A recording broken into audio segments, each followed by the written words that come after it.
With Bhishma's solemn oath sealed, the destiny of Hastinapura ushered in a new era. Queen Satyavati, whose nobility emerged from humble origins, stood as the cornerstone of royal continuity. Though Bhishma's sacrifice had secured the kingdom's stability, the dawn of a new generation now unfolded.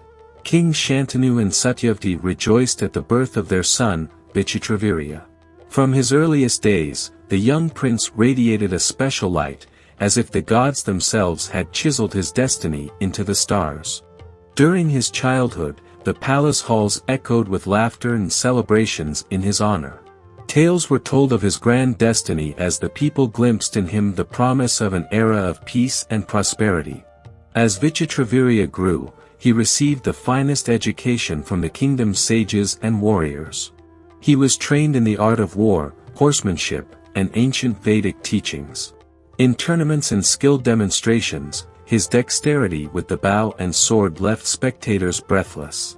His character was forged through lessons in justice, compassion, and leadership, shaping him into an exemplary heir who seemed destined to unite Hastinapura under righteous rule. Yet fate, ever relentless, had a painful trial in store. In the prime of his youth, Vichitravirya was struck by a sudden illness, a dark shadow looming over his brilliant future. Despite the efforts of the royal physicians and sages who consulted the stars, the illness overcame him, claiming his life prematurely. Tragedy shook the kingdom, the court plunged into despair, and uncertainty spread like a fog over Hastinapura. Amid the grief, Satyavati, recalling her son's greatness and potential, was compelled to make a momentous decision to save the royal lineage.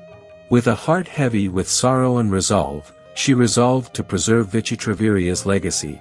It was at this critical juncture that the revered sage Vyasa was summoned, whose words and wisdom had guided entire kingdoms through crises. Vyasa, with a gaze that seemed to hold centuries of knowledge, arrived at the palace. In a voice both serene and authoritative, he explained that the destiny of the Kuru dynasty could still be salvaged through an ancient and sacred rite, the Niyoga ritual. This practice, observed in antiquity, allowed heirs to be conceived through a sacred act and the bloodline appeared severed. Under Vyasa's guidance, meticulous ceremonies were prepared.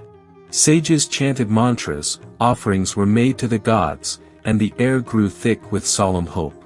The Niyoga ritual was not merely an act to restore the lineage but a symbol of unity and a people's refusal to surrender to adversity. Each step of the rite was imbued with the promise of renewal.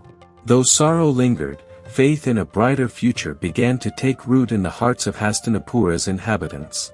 The decision to invoke Vyasa and perform Niyoga marked the start of an era where commitment to the common good and collective destiny would transcend individual interests. Final moral and lesson: the story of Vichitravirya and the extraordinary Niyoga ritual teaches us that a nation's destiny is built on sacrifice, unity, and dedication to the greater good. At times, the path to greatness demands painful choices, where collective welfare and the kingdom's stability must prevail over personal desires. The unity of the people and the wisdom of those who prioritize the nation's well-being above self-interest form the foundation upon which enduring empires are forged. Subscribe to keep exploring more forgotten stories of Mahabharata.